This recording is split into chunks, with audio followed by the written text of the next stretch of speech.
আপনারা যারা আমার ফ্যান ফলোয়ার আছেন বিভিন্ন সময় বিভিন্নভাবে আমার উপর কষ্ট পেয়েছেন, তাদের উদ্দেশ্যে একজন সাবেক এমপি হিসাবে আমি দুটি কথা বলতে চাই। আসসালামু আলাইকুম রহমতুল্লাহ। সবার প্রতি আমার আন্তরিক সালাম। যে যেখান থেকে দেখছেন এই ভিডিওটি, আপনারা দেখতে পাচ্ছেন থাম্বনেল দেখে আমি কি বলতে চাচ্ছি। তো আমাদের যে উনি ব্যারিস্টার সুমন সাহেব, উনি যিনি দুর্নীতির বিরুদ্ধে যেসব কথাগুলো বলতে চেয়েছেন এবং ওনার যারা ফ্যান ফলোয়ার আছেন তাদের উদ্দেশ্যে কিছু কথা বলতে চেয়েছেন, যে দুর্নীতির বিরুদ্ধে, অন্যায়ের বিরুদ্ধে, জুলুমের বিরুদ্ধে যে বাংলাদেশের যে দুই একজন কথা বলতে চেয়েছেন এবং বলেছেন, তার মধ্যে উনি একজন। উনি দাবি করেছেন। আসলে উনি কি দাবি করে কি কথা বলতে চেয়েছেন আসুন দেখি। এবং সবচেয়ে বড় বিষয় হলো ওনার চোখের পানি। আপনি ফলো করবেন যে ভিডিওটাতে উনি চোখের পানি প্রায় চলে এসেছে। উনি কান্না কান্না ভাবে অবসা বলেছেন। উনি অনেক ব্যথিত এবং অনেক কষ্ট পেয়েছেন আমরা মনে করছি। আসুন উনি কি বলেছেন আমরা ভিডিওটি পুরোপুরি দেখে আসি।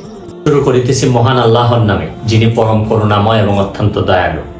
আপনারা যারা আমার ফ্যান ফলোয়ার আছেন বিভিন্ন সময় বিভিন্নভাবে আমার উপর কষ্ট পেয়েছেন, তাদের উদ্দেশ্যে একজন সাবেক এমপি হিসাবে আমি দুটি কথা বলতে চাই।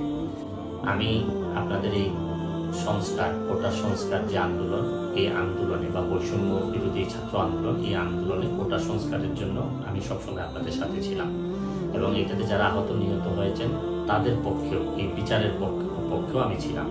কিন্তু আমার ব্যর্থতা হচ্ছে কি, আমি আপনাদেরকে বুঝাইতে পারি নাই। এটার জন্য আমি সম্পূর্ণ ব্যর্থ হয়েছি এবং আমি এই ব্যর্থ হওয়ার জন্য আমার যারা ফলোয়ার আছেন, যারা আমাকে নিয়ে প্রত্যাশা করেছেন, সবার কাছে আমি দুঃখ প্রকাশ করতেছি।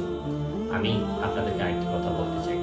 এখন যে কাঠামোগত সংস্কার আপনারা চাচ্ছেন, দেখেন এই সংস্কারের জন্য আমি বহু বছর আগে থেকে কাজ করে যাচ্ছি। আপনারা দেখেন এই দুর্নীতির বিরুদ্ধে যুদ্ধ গত 15 বছরে আপনারা যে 2-3 জন মানুষ দুর্নীতির বিরুদ্ধে সোচ্চার ছিলেন, এর মধ্যে হয়তো আমাকে একজন আপনারা পাবেন। আপনারা জানেন যে আমি এস আলমের বিরুদ্ধে নিজে বাদী হয়ে মামলা করছি টাকা পাচারের জন্য। আপনারা জানেন যে আওয়ামী লীগের বর্তমান কমিটির যিনি প্রচার সম্পাদক আব্দুসমান গোলাম, তার আমেরিকাতে 9 বাড়ি থাকা নিয়ে আমি নিজে বাদী হয়ে মামলা করছি। আমি পুলিশের সাবেক আইজিপি বেনজিরের বিরুদ্ধে নিজে বাদী হয়ে দুদকে মামলা করছি। মহান সংসদে আমি তার বিরুদ্ধে বক্তব্য দিছি। মতিউর যে কর কমিশনার মতিউরের বিরুদ্ধে আমি মামলা করছি। আমি সালাম মুর্শিদের বাড়ির নিয়ে মামলা করছি। আমি সালাউদ্দিন, কাজী সালাউদ্দিন যে ফুটবলের দুর্নীতি নিয়ে আমি কথা বলছি।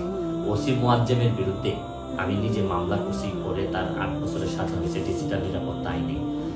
আপনারা জানেন যে জীবনে যত ঝুঁকি ছিল, আপনারা জানেন যে কোটা আন্দোলন শুরু হওয়ার 2 সপ্তাহ আগে আমি প্রেস কনফারেন্স করে বলতে বাধ্য হয়েছি, আমি জিডি করছি যে আমার জীবনের উপর হুমকি আছে এইসব দুর্নীতির বিরুদ্ধে প্রতিবাদ করতে গিয়ে।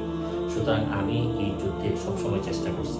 এখন আপনারা যারা যে যুদ্ধ শুরু করছেন, ছাত্র জনতার নেতৃত্বে যে যুদ্ধ, এই যুদ্ধে আমি মনে করি যে দুর্নীতির বিরুদ্ধে যুদ্ধ, এই যুদ্ধে আমি আপনাদের সবসময় আমি আপনাদেরকে দোয়া করি যে আমি যতদিন আছি চেষ্টা করে যাব দুর্নীতির বিরুদ্ধে এই যে যুদ্ধ, এই যুদ্ধে সবসময় শরীর থাকার আমার জায়গা থেকে আমি চেষ্টা করব। এই বলে আজকের মতো বিদায় নিচ্ছি। ভালো থাকবো আমার বাংলাদেশ, ভালো থাকুন সবাই। প্রিয় দর্শক ভাইয়েরা, দেখলেন আপনি কি বলতে চেয়েছেন এবং কি বলেছেন। তো যারা এখন এই চ্যানেলটি সাবস্ক্রাইব করে নাই এবং আমাদের ভিডিওতে নতুন, অবশ্যই সাবস্ক্রাইব করে রাখবেন এবং আমাদের এই ভিডিওটি বেশি বেশি শেয়ার করবেন, যাতে সবার কাছে।